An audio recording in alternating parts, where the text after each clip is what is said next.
मंच पर विराजमान महाराष्ट्र के राज्यपाल श्रीमान भगत सिंह जी, यहां के लोकप्रिय मुख्यमंत्री एकनाथ शिंदे जी, इसी धरती के संतान और महाराष्ट्र के उज्जवल भविष्य के लिए प्रयत्नरत श्री देवेंद्र जी, नितिन जी, राव साहब दानवे, डॉक्टर भारतीताई और विशाल संख्या में पधारे हुए नागपुर के मेरे प्यारे भाइयों और बहनों,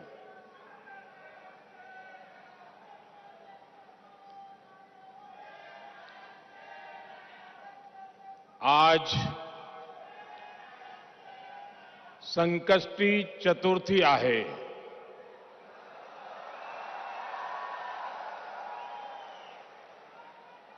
कोणतेही शुभकाम करताना आपण प्रथम गणेश पूजन करतो।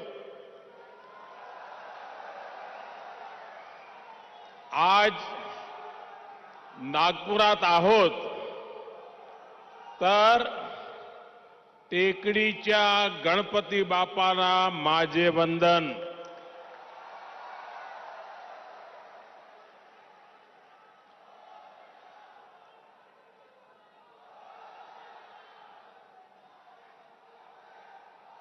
11 दिसंबर का आज का दिवस संकष्टी चतुर्थी का पवित्र दिवस है। आज महाराष्ट्र के विकास के लिए 11 सितारों के महानक्षत्र का उदय हो रहा है। पहला सितारा हिंदू हृदय सम्राट बाला साहब ठाकरे महाराष्ट्र समृद्धि महामार्ग, जो अब नागपुर और शिरडी के लिए तैयार हो चुका है। दूसरा सितारा नागपुर एम्स है, जिसका लाभ विदर्भ के एक बड़े क्षेत्र के लोगों को होगा। तीसरा सितारा नागपुर में national institute of one health की स्थापना है। चौथा सितारा रक्त संबंधी रोगों की रोकथाम के लिए चंद्रपुर में बना आईसीएमआर का रिसर्च सेंटर है। पांचवा सितारा पेट्रोकेमिकल क्षेत्र के लिए बेहद अहम सीपेट चंद्रपुर की स्थापना है। छठा सितारा नागपुर में नाग नदी के प्रदूषण को कम करने के लिए शुरू हुआ प्रोजेक्ट।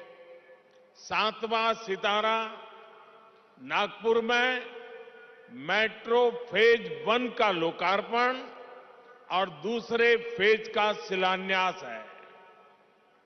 आठवां सितारा नागपुर से बिलासपुर के बीच आज प्रारंभ हुई वंदे भारत एक्सप्रेस है।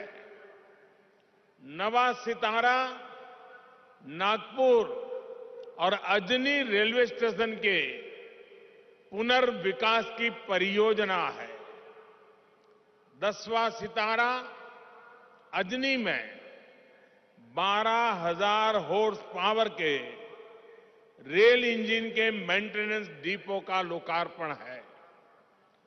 11वां सितारा नागपुर इटारसी लाइन के कोहली नरखेड़ रूट का लोकार्पण है।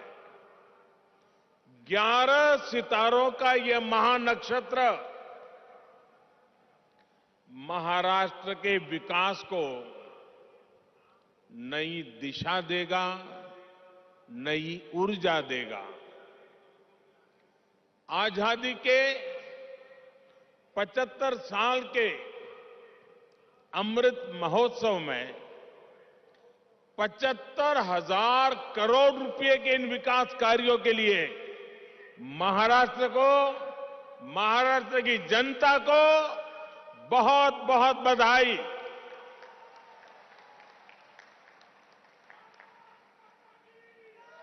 साथियों, आज का ये आयोजन इस बात का भी प्रमाण है कि डबल इंजन की सरकार महाराष्ट्र में कितनी तेज गति से काम कर रही है।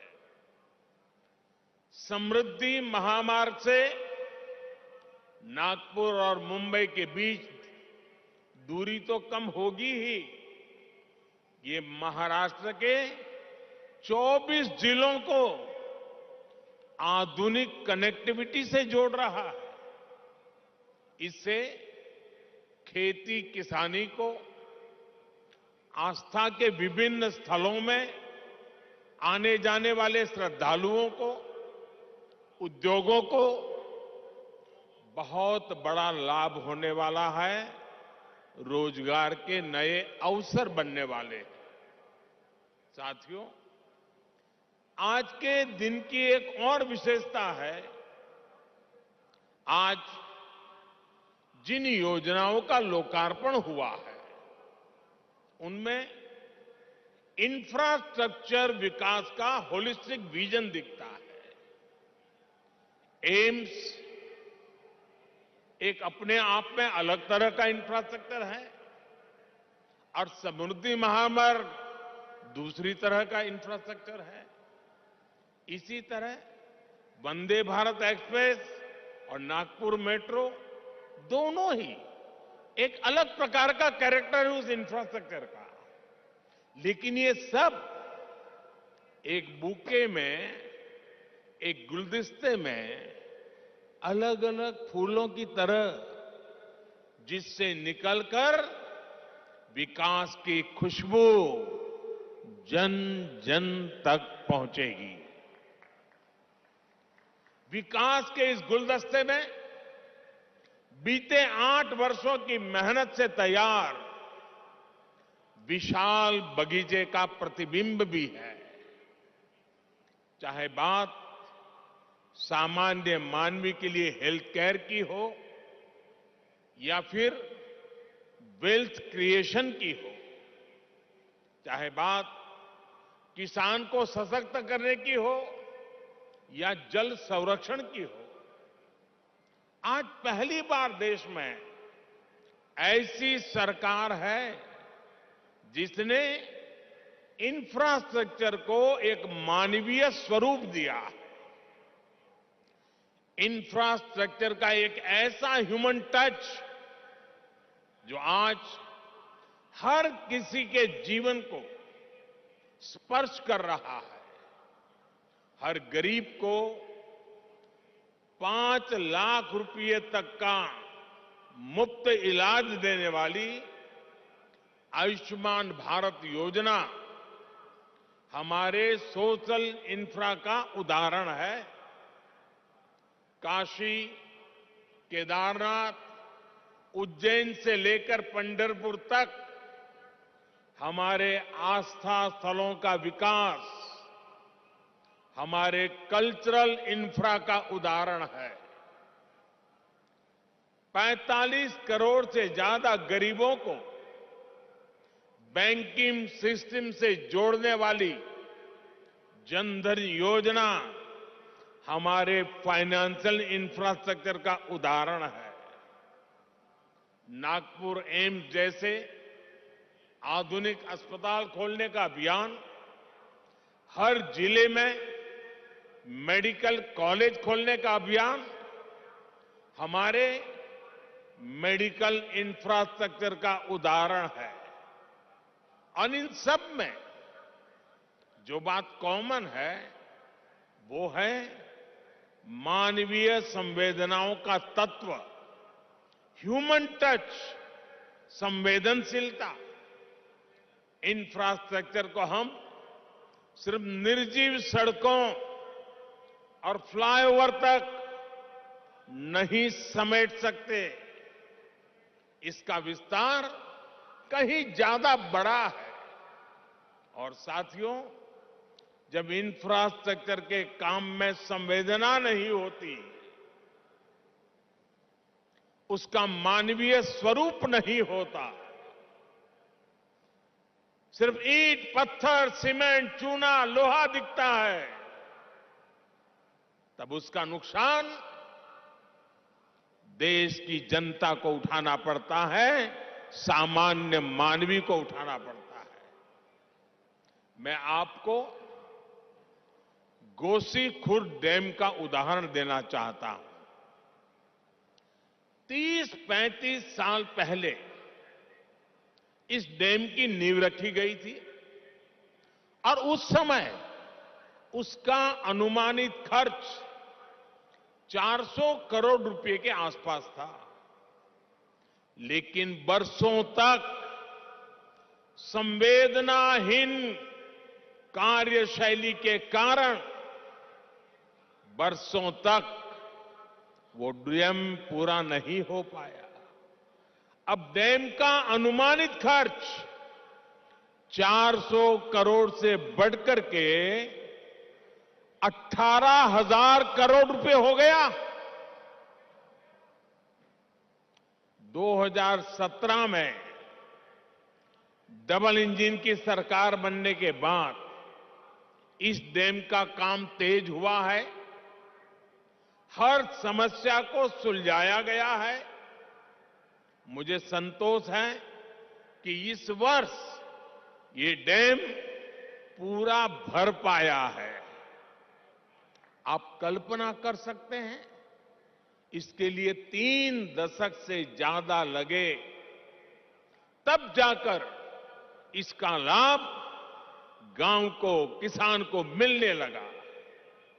भाइयों और बहनों, आजादी के अमृत काल में देश विकसित भारत के विराट संकल्प के साथ आगे बढ़ रहा है।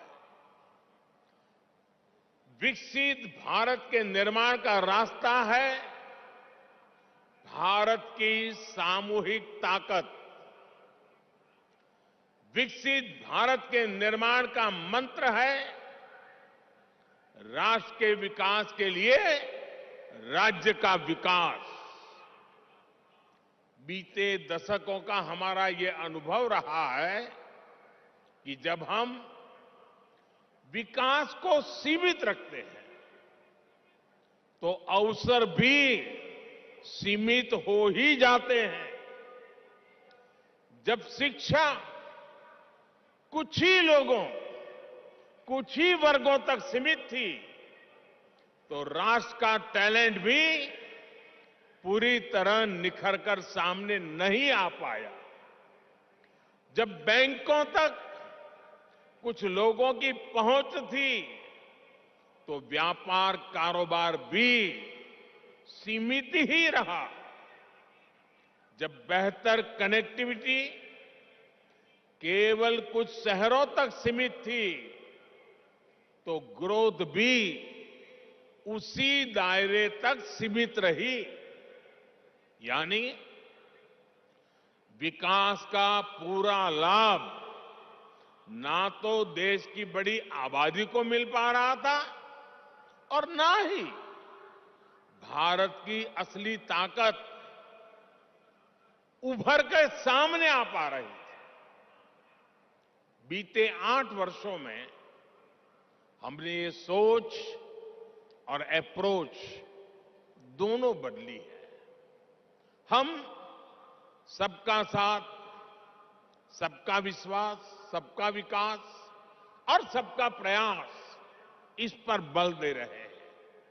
और जब मैं सबका प्रयास कहता हूं तो इसमें हर देशवासी शामिल है और देश का हर राज्य शामिल है। छोटा बड़ा जो भी हो, सबका सामर्थ्य बढ़ेगा, तब जाकर भारत विकसित बनेगा।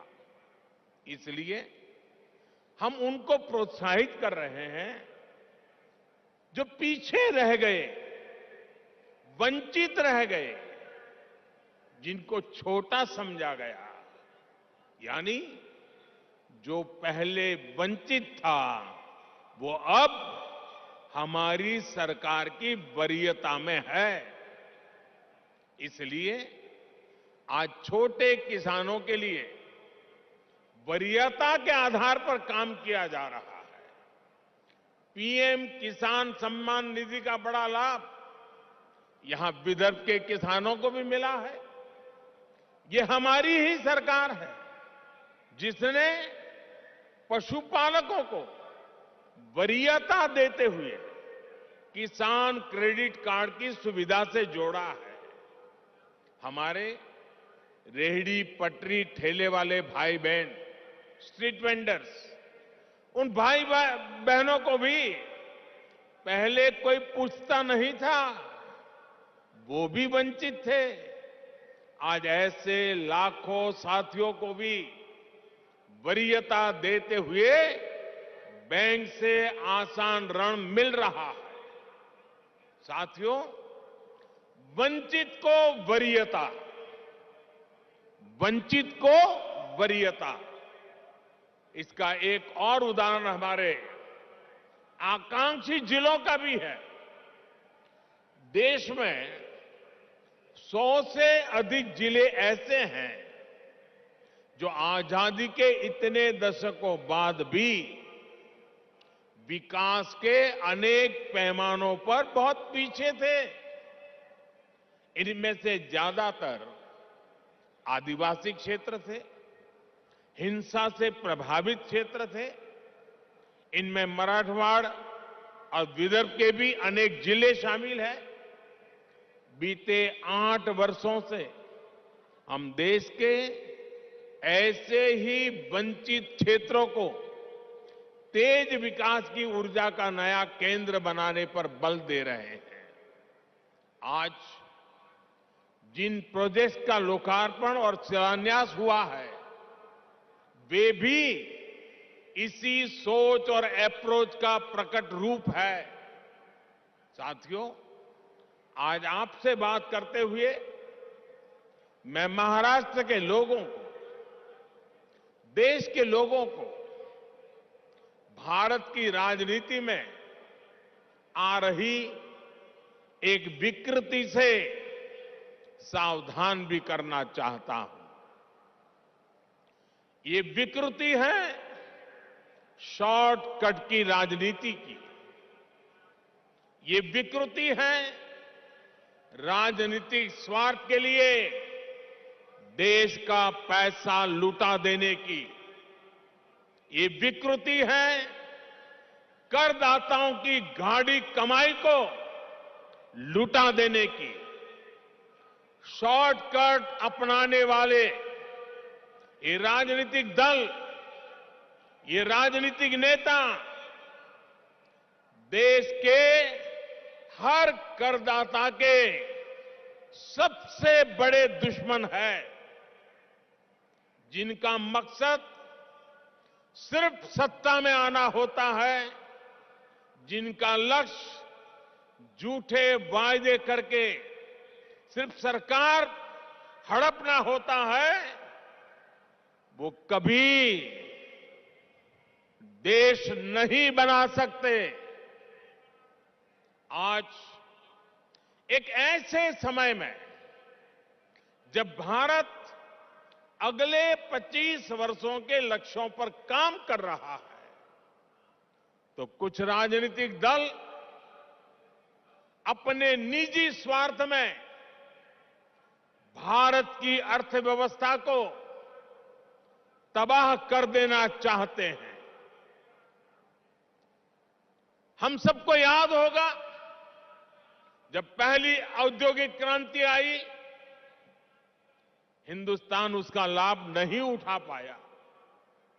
दूसरी, तीसरी औद्योगिक क्रांति में भी हम पीछे रहे, लेकिन आज जब चौथी औद्योगिक क्रांति का समय है, तो भारत इसे गंवा नहीं सकता। मैं फिर कहूंगा, ऐसा अवसर किसी देश के पास बार बार नहीं आता। शॉर्टकट से कोई देश चल नहीं सकता। देश की प्रगति के लिए स्थायी विकास, स्थायी समाधान के लिए काम करना, एक लॉन्ग टर्म विजन बहुत ही जरूरी है। और स्थायी विकास के मूल में होता है इंफ्रास्ट्रक्चर। एक समय दक्षिण कोरिया, साउथ कोरिया भी गरीब देश था, लेकिन इंफ्रास्ट्रक्चर के माध्यम से उस देश ने अपना भाग्य बदल दिया। आज खाड़ी के देश इतना आगे इसलिए भी है और लाखों भारतीयों को वहां रोजगार मिलता है, लाखों भारतीयों को, क्योंकि उन्होंने भी बीते 3-4 दशकों में अपने इंफ्रास्ट्रक्चर को मजबूत किया है, आधुनिक किया है और फ्यूचर रेडी किया है। अरे कब आपको पता होगा, आज हिंदुस्तान के लोगों को सिंगापुर जाने का मन करता है। कुछ दशक पहले तक सिंगापुर भी एक सामान्य आइलैंड कंट्री हुआ करता था। फिशरीज से कुछ रोजी रोटी लोग कमा लेते थे, लेकिन सिंगापुर ने इंफ्रास्ट्रक्चर पर निवेश किया, सही आर्थिक नीतियों पर चला और आज वो दुनिया की अर्थव्यवस्था का इतना बड़ा केंद्र बना हुआ है। अगर इन देशों में भी शॉर्टकट की राजनीति हुई होती, टैक्स पेयर का पैसा लुटाया गया होता, तो ये देश कभी उस ऊंचाई पर नहीं पहुंच पाते जहां आज है। देर से ही सही भारत के पास अब यह अवसर आया है। पहले की सरकारों के समय हमारे देश के ईमानदार करदाताओं ने जो पैसा दिया, वो या तो भ्रष्टाचार की भेंट चढ़ गया या फिर वोट बैंक को मजबूत करने में खप गया। अब समय की मांग है कि सरकारी खजाने की पाई पाई का उपयोग देश की पूंजी, युवा पीढ़ी के उज्जवल भविष्य के लिए निर्माण पर खर्च होनी चाहिए। मैं आज भारत के हर युवा से आग्रह करूंगा, हर टैक्स पेयर से आग्रह करूंगा, ऐसे स्वार्थी राजनीतिक दलों को, ऐसे स्वार्थी राजनीतिक नेताओं को एक्सपोज करिए। आमदनी अठन्नी, खर्चा रुपया, ये वाली कुनीति लेकर के जो राजनीतिक दल चल रहे हैं, वे इस देश को भीतर से खोखला कर देंगे। दुनिया के कई देशों में हमने आमदनी अठन्नी, खर्चा रुपया, ये ऐसी कुनीति की वजह से पूरी अर्थव्यवस्था को तबाह होते देखा है। हमें मिलकर भारत को ऐसी कुनीति से बचाना है। हमें याद रखना है, एक और आमदनी अठन्नी, खर्चा रुपया, ये वाली दिशाहीन कुनीति और सिर्फ स्वार्थ है। वहीं दूसरी ओर देश हित और समर्पण भाव है। स्थायी विकास स्थायी समाधान का प्रयास है। आज भारत के युवाओं के पास जो अवसर आया है वो हम ऐसे ही जाने नहीं दे सकते। और मुझे खुशी है कि आज देश में स्थायी विकास और स्थायी समाधान को सामान्य मानवी का भी जबरदस्त समर्थन मिल रहा है। अभी पिछले सप्ताह गुजरात में जो चुनाव के नतीजे आए हैं वो स्थायी विकास और स्थायी समाधान की आर्थिक नीति, विकास की रणनीति का परिणाम है। मैं शॉर्टकट अपनाने वाले ऐसे राजनेताओं को भी विनम्रतापूर्वक, आदरपूर्वक कहूंगा कि स्थायी विकास के विजन को समझिए, उसके महत्व को समझिए। आज देश के लिए उसकी कितनी जरूरत है उसको समझिए। शॉर्टकट के बजाय स्थायी विकास करके भी आप चुनाव जीत सकते हैं,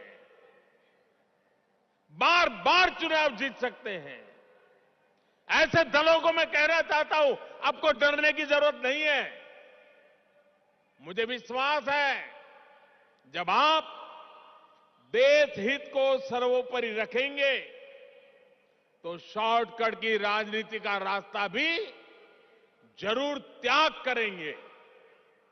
भाई और बहनों, एक बार फिर महाराष्ट्र के लोगों को, देश के लोगों को इन परियोजनाओं के लिए मैं बहुत बहुत बधाई देता हूं। और मैं मेरे नौजवान दोस्तों से कहता हूं, ये जो मैंने आज 11 सितारे दिखाए हैं, जो मैंने आज 11 सितारों की आपके सामने गिनती की है, ये 11 सितारे आपका भविष्य गढ़ने वाले हैं, आपके लिए अवसरों को जन्म देने वाले हैं। और यही रास्ता है, यही रास्ता सही है। एषः पंथः, एषः पंथः, इस मंत्र को लेकर के आइए पूर्ण समर्पण भाव से अपने आप को खपा दे। 25 साल का ये मौका हम जाने नहीं देंगे दोस्तों। बहुत बहुत धन्यवाद।